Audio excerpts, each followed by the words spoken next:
Welcome to Trading Pro. In our previous session, we discussed the reasons for the formation of trading ranges and their characteristics. Starting from today, we'll learn how to trade range formations. This lesson will primarily focus on failed range breakouts, also known as false range breakouts. This is something I trade quite often. The successful breakout from the range will be discussed later. I won't delve into selling high and buying low within the range. That's because such trades which do not take signal candlesticks into account and are entered in advance are rarely part of my strategy. Moreover, the trading logic of selling high and buying low within the range is quite straightforward. Once you see a trading range forming, all you need to do is set up sell orders at higher levels and buy orders at lower ones. As long as the range remains intact, you can continue to profit. The mathematical advantage of this trading strategy lies in what I always say: price movement has inertia.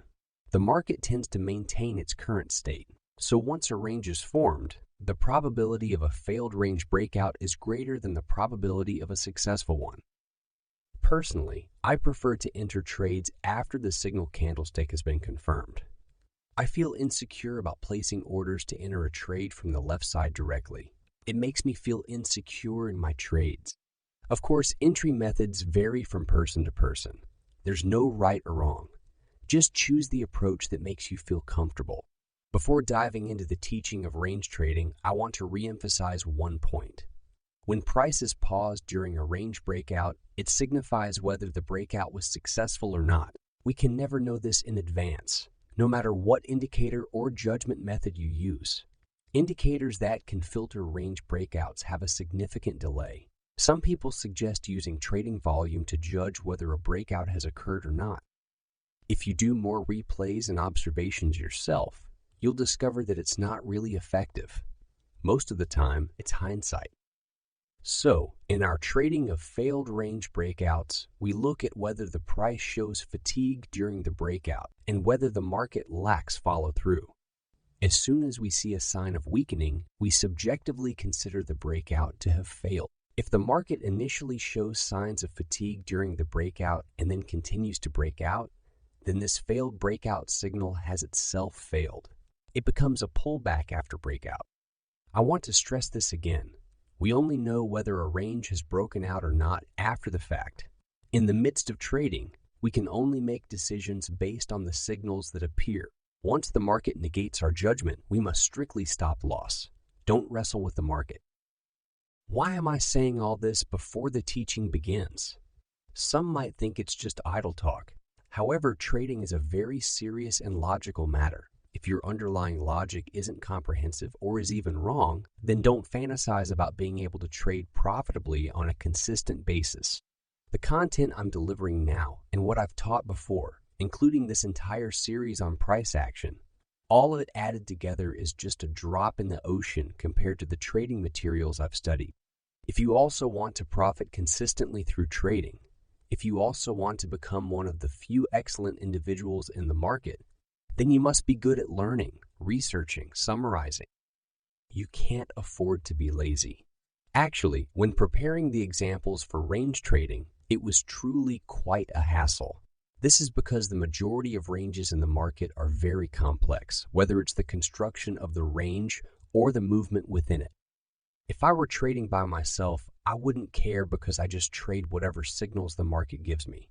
But to explain and clarify the knowledge points involved in a complex case to everyone, it's quite a challenge for me. I hope you all listen carefully. If you don't understand, listen a few more times.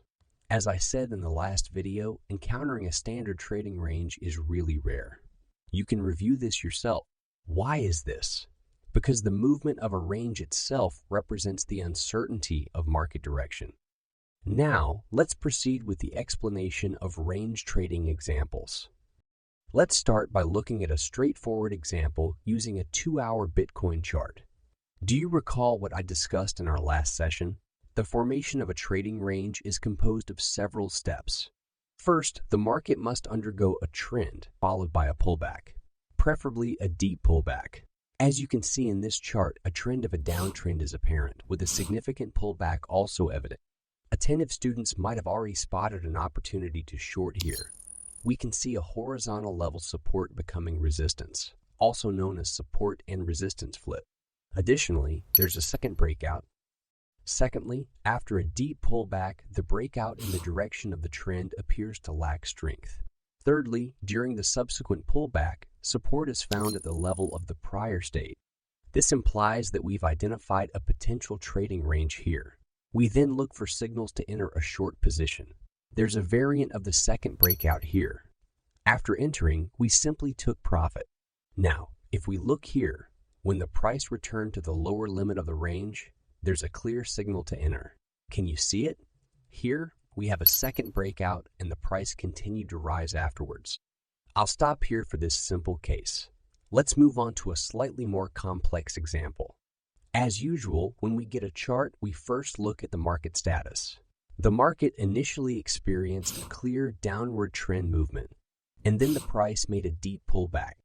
Because the larger market context is a downtrend, and trends are hard to change, the market's test of a trend's extreme is likely to occur. This is a basic rule of market movement. We find that the market didn't test the trend's extreme. It made a false breakout of the previous low point. The market hesitated at this point, and then there were a lot of overlapping non-trend candlesticks. This combination of candlesticks tells us that the market is now in a very uncertain state, which is prone to form a trading range. After that, the price made a false breakout of the previous stage's low point. Can this candlestick be used as an entry candlestick to go long? As a single candlestick reversal signal, it's not very strong. If it were up to me, I'd prefer it to be a bullish candlestick at close, and the lower shadow to be longer, with no upper shadow or a very short one. Let's continue to look at the subsequent trend. We see that the initial breakout signal here was rejected by the market. As I've mentioned before, I rarely participate in the first breakout unless the signal candlestick is very strong. If you're a conservative trader, you might want to wait for a second breakout before entering the trade. We see the price fall again. If you entered the market for the first time, the stop loss would generally be below the signal candlestick, and at this point you might be stopped out. Afterwards, the market gives a signal for a second breakout. When we do a second breakout, we don't enter the market only after the candlestick closes, but rather we directly enter when the price breaks above the high of the previous candlestick. Once you've entered the market, how do you manage your order? Many people can't manage their orders well when trading ranges. Pay close attention here to the logic of price movement in a range. In a trading range, we know that it's advantageous to sell high and buy low. For instance, in this trading range, if we went long at the bottom, that would be advantageous. Similarly, going short at the top would also be advantageous. But what about when the price moves to the middle of the range? Does this advantage still exist? Is there still a probability advantage? Actually, there isn't. When the price returns to the middle of the range, it's back to a neutral probability state.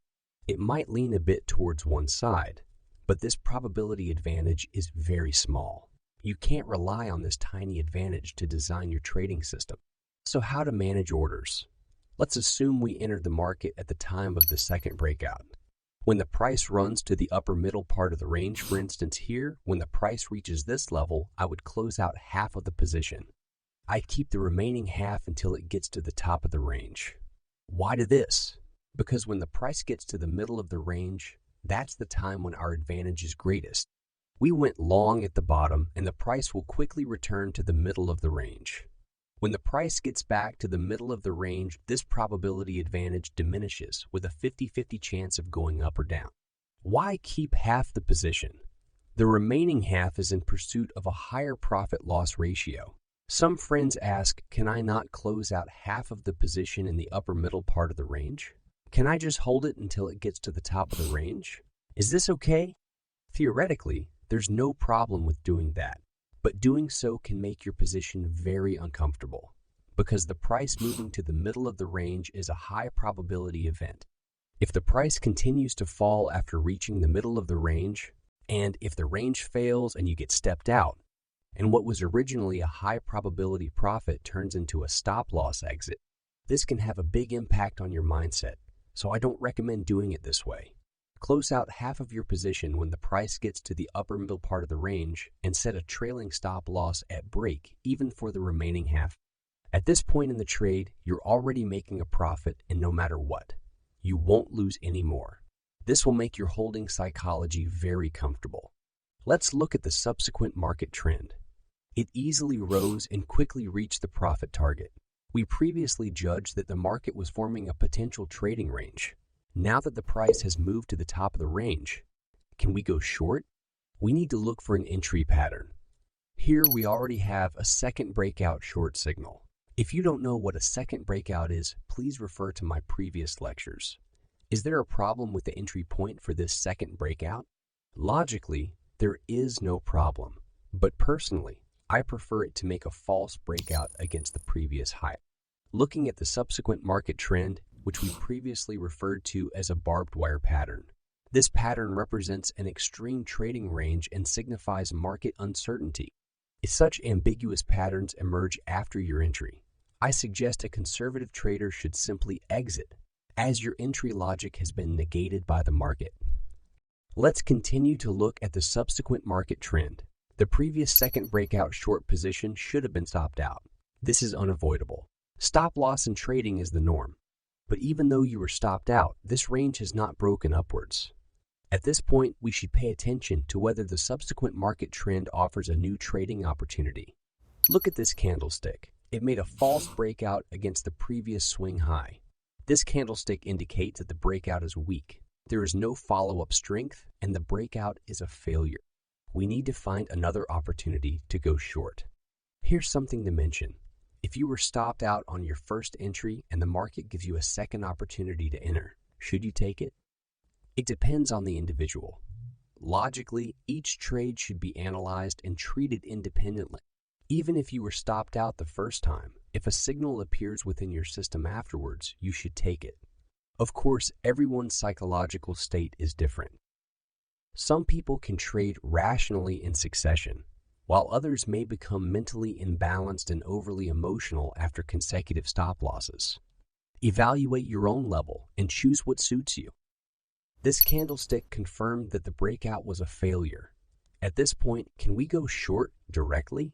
It's not recommended because this candlestick is too long, leading to a distant stop loss. The profit-loss ratio is not advantageous. If you want to participate, I suggest entering the market with a limit order in the middle of this candlestick. What if it falls directly without giving a chance? Remember, if it doesn't give you a chance, don't trade. I only enter the market at conservative positions, where there is a profit-loss advantage. Looking at the subsequent candlesticks, they continue to overlap in a non-trending manner. The market has again entered a narrow range state, which is very uncomfortable to trade. Looking at the subsequent market trend, the market chose to break downwards, and the price ran to the bottom of the range again. Can we find a long entry signal at this point? Let's continue to look. First breakout. Second breakout. We directly go long when this candlestick breaks the high of the previous candlestick. After that, it directly rises and easily reaches the profit target. As I mentioned before, if you didn't close out half of your position in the upper middle part of the range and the price falls afterwards, leading to a return of profits or even a stop loss exit, it can be very uncomfortable. Let's summarize at the end. This range has been running for a long time. Although the market tends to maintain its current state, there will always be a day of breakout. The same is true for trends.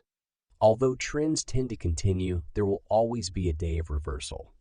For novice traders, it's best to be on the side of the market that has the advantage. Trade with the trend more and counter trend less. Go long on false breakouts within the range and short on true breakouts less often.